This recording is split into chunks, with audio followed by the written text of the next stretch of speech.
And also, you had the Countach and everything, but the cars you really love going back is actually the Chevrolet Corvette. You know something? I had a Countach. I had Ferrari. Every Ferrari model they had. I mean, I tell people that I didn't know how to change oil on a car. So every time the car hit 3,000 miles, I just get a new one. That's a good thing. I mean, I don't know how to change oil, but I have to pay for that. I cannot change. Exactly. So, but I mean, that was my thing. But I never bought. That's a good concept. Twice. I didn't like Ferrari very much. I think they're good. They're gorgeous looking car. I think the name is more than the car. Not to take anything away from them. They're unbelievable piece of machine. But back in the 80s, the quality was not good. It's a different brand today. Yeah, it is. So you're right. I recently drove one, a Spider, and because I was going to buy it for my wife, but you know, I just I didn't feel as comfortable inside. Yeah. On it, and it was gorgeous cars. But you know, the same thing with I had a Diablo. Oh, really? Yeah. So I had all those cars, but for whatever reason, I was just so in love with Corvettes. You know, one because they were American made, but it wasn't more. It wasn't. Don't get me wrong. It wasn't nationalism. Oh, I live in America. I want an American made car. No, because I think nothing like the Rolls Royce. I don't think nothing drive like a Rolls Royce. Yeah. You know, but there's just something about the Corvette, man. I mean, in America, it's also very convenient to have a Corvette. I mean, you can service. Well, on the other hand, you don't service them. You switch them out when you change oil. But if you would have to service a Corvette, it would be good. I remember, I think that it was it 85 or 86 when the convertibles came back? Because remember, the convertibles were not. They stopped making convertibles for a while. Yeah, maybe. Yeah. So I remember clearly that day. I got a phone call from this big dealer in Fort Lauderdale that I bought 150 cars from the guy in 3 years. Wow, 150 cars. 150 cars from in 3 years, you know. That's crazy. So it was crazy. I mean, for friends, we give out cars like we're giving out Coca-Cola. Yeah. But I remember he called me and told me the Corvette convertibles had just arrived at the dealership. Yeah. And I thought, you know, it was baptism. I thought it was like my wedding day. Yeah. You know, I put on my suit. I filled out a suitcase with a couple $100,000, and I got with my bodyguard. We were in there, and they made different colors. And for whatever reason, I didn't think about that. But I'm like, I could make up my mind.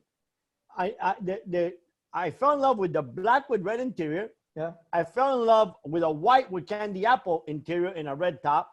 I fell in love with a black with a tan interior. So anyway, I ended up. He had 6 different colors there. I bought all 6 of them. And when you walked in there, I mean, did you pay everything in cash or you had cash? You know, back then there wasn't the drug culture that was later on. You know, people dealt with cash quite a bit, and you know, there was no money laundering laws at the beginning. Wow. Yeah, because I saw that Cocaine Cowboys, John Roberts, he bought this 450 SEL 6.9 turbo Porsche. I had a Mercedes back then, the 6.9. And he just had a check drawn from a Panamanian bank. That's 10 Mercedes a year from the Mercedes dealer with a check from Panama. I mean, who buys 10 Mercedes a year? That sounds a bit more suspicious. I don't know how much. I know the guys that made Cocaine Cowboys. Yeah. Record store. So towards the end of the year, they're coming up with the biggest episode ever, of the last one. Yes. I filmed it, 6 episodes. It's going to be unbelievable. It's called Cocaine Cowboy The Boys. Wow. There's 2 guys that I started. I grew up with one of them. And exactly. You know, I know the guys. I read all about them. Willie Falcone and Sal Magluta, right? Magluta. Well, Sal Magluta and his father and my father were best friends from Cuba from years back. Unbelievable. I mean, I called his parents mom and dad, you know? Wow. So, I mean, I love them dearly, and I love Sal. And, you know, my parents did not know that I was dealing drugs until I got arrested in 79. Oh. I had a lot of businesses. You know, I had export company. I had construction company. I had one of the largest cattle operation. Yeah. So they had no idea that I was doing that. But yeah, it's And have you ever heard back from any relative, any victim of cocaine that like sent you a mail or whatever, like, you know, this happened to my daughter, she passed away, or really addicted? Have you ever heard? I have. the I have. other And I side? lived with that. I had a son overdose. I had Oh, a son overdose and nearly died. I oh, mean, he died. The rescue revived him at the age of wow, 16. wow, And so I feel the pain. Uh, yeah, what I do now, all I do now is to make it a better world yeah, for our kids and grandkids. I sold my company for a lot of money. I'm self-made millionaire. yeah, Again, I made it legitimately. So what I do now with my podcast a lot is, because I send books to prison. That book you got, I send that. yeah. We sent 30,000 of them already this year. Wow, So every book is read by 10 inmates. So we've reached 300,000 inmates by giving them what? Not a evangelistic message, but a message of hope and redemption. yeah, A message that there is hope, that your past will not define you, that you can become better, you can reinvent yourself. You know, you don't have to exactly. live in your past. Yeah, you're going to suffer the consequences. You know, I tell people, look, that's how God is. God is merciful, but he's just. If God does not punish wrong, then he's not a just God. He's just a merciful God. And then that wouldn't be fair, right? So And did you ever use the product you sold yourself, like don't get high or you're on your own supply, or did you just use alcohol during those 80s, or did you use? you know what? We drank champagne and stuff like that. Yeah. When we went out. We didn't drink at home. We didn't, Yeah. you know. Yeah, I mean, you don't. I used cocaine. I use cocaine when I get out. Yeah, yeah. I use cocaine. I never before, because my godfather said, I'll kill you if I see you use. Yeah, yeah, This is to make us rich at the expense of some idiot. yeah, But I tried it because, again, it was part of that. I was so miserable in life that I'm looking for anything that's going to give meaning. But when I realized all of a sudden that now I got to pay for something that I could have done for free, yeah. and I realized that, number two, that I have a very addictive personality.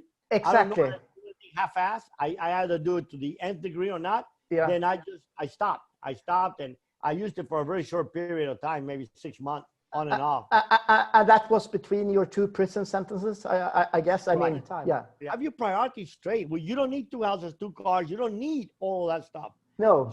The happiest moments I lived was the second time when I went to prison. Yeah. And I realized that I was created for something much greater Yeah. than just to live and die.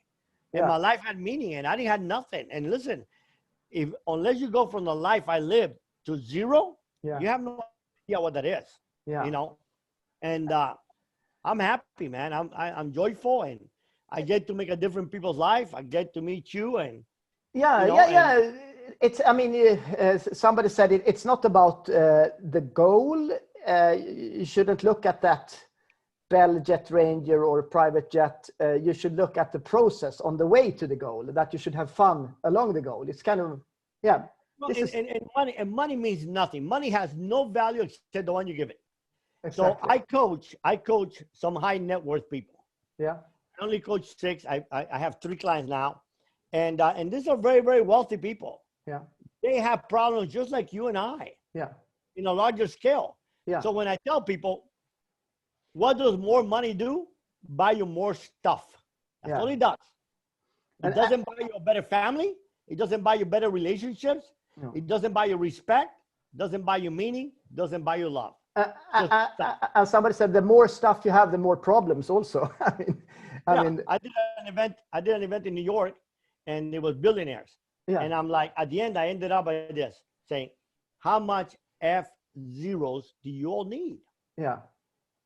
And when you were there, when you jumped off your drug dealing, you were on your farm, you had this Tardy Impressive. I saw a promotional video from the 1980s of Tardy Impressive, your horse there. The number 1 horse in the world. Yeah, and I mean, what did you want there? You had your private jets, you had your helicopter, you had your 1 million in cars. What was because then you were in the wheel. What was the next thing you wanted? Did you want a jet with a longer range, or? No, that's the thing was, there was nothing else I could get. Okay. I could buy more houses, but it didn't matter. I could buy another jet or bigger, but it didn't matter. What I had the best of the best that was available at that time. And you had a flat in Trump Tower also? Yeah, we rented an apartment at the beginning when they first got built. So, you know, and all under different fake names, right? Yeah. None of that buys you. I'm the happiest man on earth right now. And, you know, and I live a good life. Don't get me wrong. I still drive a Rolls. You know, it's not a brand new one, but I drive a really nice Ghost. But compared to the life I lived, I'm a pauper. It's nothing. And your new business, or that you sold, that was with cleaning, or Yeah, we did large catastrophic work.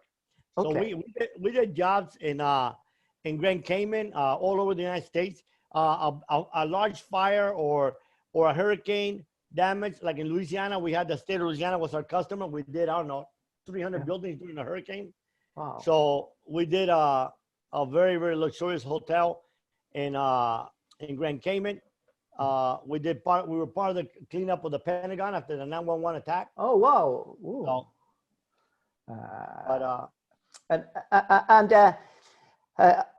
like in all like drug smuggler stories, you heard like people burying millions of dollars of cash in PVC pipes and digging it down. I mean, can't you dig up somewhere and find some? Well, here's the funny thing. The first time it was dug up and they couldn't find it. Because remember, I started all the money laundering in the world. I started it in the 70s. That's how I started in the cartel. Yeah. Opening bank accounts. Because I worked for the Federal Reserve Bank when I was 17 years old. Yeah. So, but the second time, those 4 years that I walked away, I made everything legal. Yeah. I made everything that I had that was illegal. I made it all legal. So I paid hundreds of thousands of dollars in taxes. Yeah. You know, everything was in my name now. It wasn't in foreign names, you know, hidden names.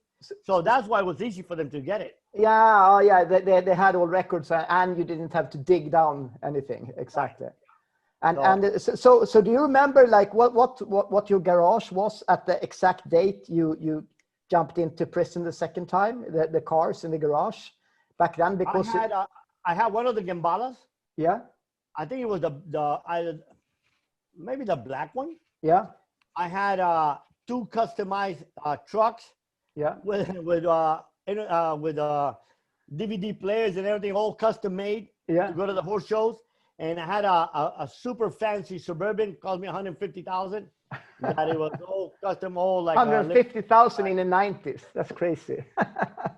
Yeah. So. Wow.